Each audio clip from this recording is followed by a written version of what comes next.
I was showing your profile to a bunch of my team members, engineers. I was telling them I'll be talking to you. One thing that caught their attention was you were with US Marine, and what kind of inspired you to go down this path, or in general, if someone else is watching this and they want to get inspired, like how this transition looks like from a career angle, what would you say? You're talking about going into the Marine Corps or coming out of the Marine Coming out Corps? of Marine Corps, yeah. Yeah. I have to admit that I kind of cheated. So my last 4 years in the Marine Corps, I was stationed with an agency called the Defense Information Systems Agency. Mhm. And so at the time of my transition, I left work on Friday wearing a Marine Corps uniform, and I came back to work on Monday working a very similar job, wearing civilian clothes and getting paid about 3 times as much. Um, and so most veterans don't have that luxury of being able to walk out of the role that they're doing and walk right back into it in civilian clothes. Um, but for me, it was simply that easy. I had made a reputation for myself at the agency for being able to do good work and being very technical, being very hands-on, and being able to dive deep into issues and troubleshoot root causes, and that was very valuable to the agency at the time. And so it was pretty easy for me to transition. Um, as an ancillary point, because of that, I have made it. I take time every single week and I'm talking to transitioning service members and I'm talking about, what are the things to look out for, helping them, introducing them to folks and helping grow their network and open up opportunities, help them understand, what are the skills that folks are looking for in the outside. And probably one of the hardest things is realizing how to transition or how to talk about the skills that you've learned having served in not just the U.S. military, but honestly, any military service throughout the globe, helping understand how to take those skills that you've learned in the military and talk to someone who knows nothing about the military and say, I'm good at these things. Mhm. I think a lot of service members do themselves a bit of injustice thinking, oh, I don't have these skills. And, the truth is you do. You just don't know how to talk about them yet. And so myself and there's lots of folks like me, we really take our time to help help folks understand how to translate those skills to the civilian world. In the same lines, right? I think one of the thing is one common thing is the principle of taking care of people, protecting people, right? That again comes in information security. How did that influence you? Like once you are in this information security space, did that help you, or how did that behind the scenes helping you? Yeah, you know, I mean, no disrespect to anyone, but working in U.S. federal government contracting for a while, you saw, I will just call it wildly inconsistent cultures.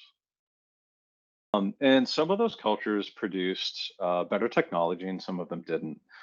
Really, working at Amazon was the first real eye-opening experience to how creating a culture and bringing in, the really great people um, can produce really great technology. And at that point, it became very clear to me there's a direct correlation between having good technology and having good people working in that technology.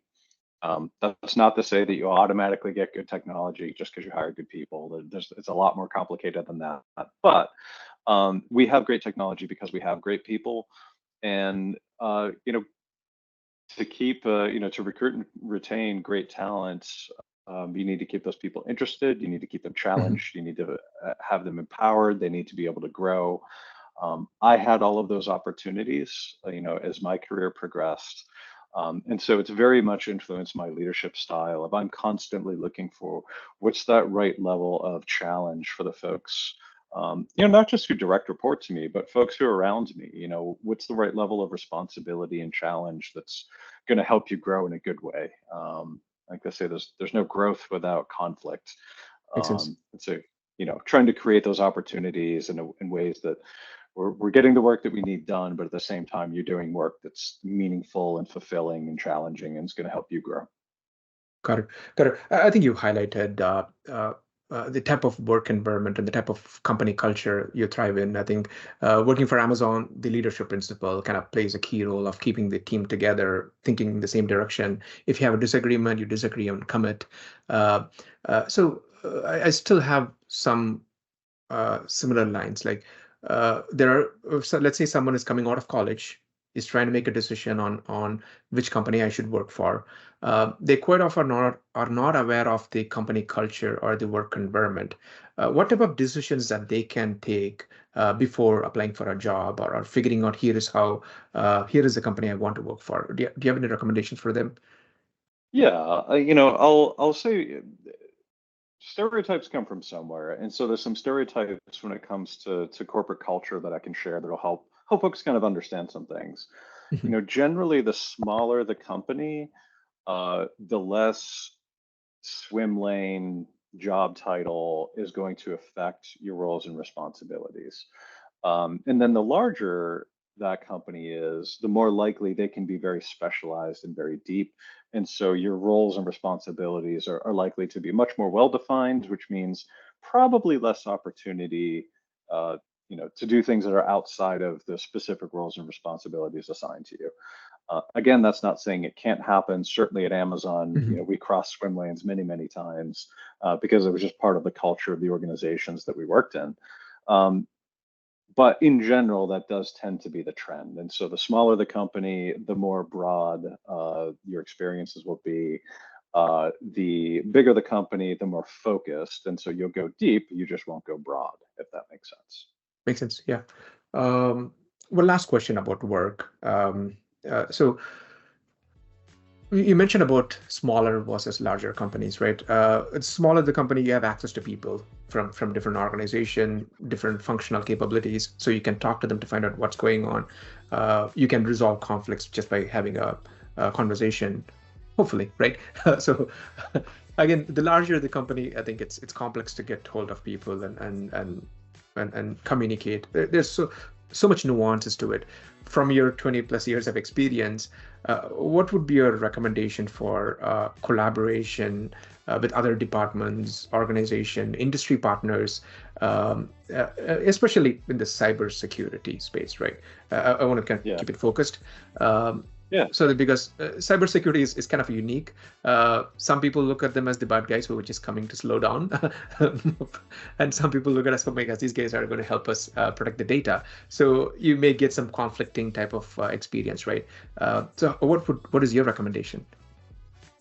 Yeah, I think there's two things that I coach people to think about when it comes to influencing others. And I think this is true whether it's a big company or a small company. Honestly, I don't think it matters. And it's perspective and value. And I'll explain what I mean by that. The first is perspective. So it's understanding what is the perspective of the person that you're interacting with. For example, if I'm talking to someone on the incident response team and I want them to make a change to an application, I'm probably barking up the wrong tree. They're probably not the person who's authorized to go into that application and make a change. And so the perspective matters. Another great example would be, going to an application owner and you find out that this is a shared control. It's owned by a central team, and so you can complain to the application owner all you want. You're not talking to the right person. You need to go talk to the folks that own that specific environment. And so it's really important to keep in mind the perspective of the person that you're talking to and what is their scope of influence. Mhm. Asking them to do something that's outside their scope of influence is very likely to not be successful.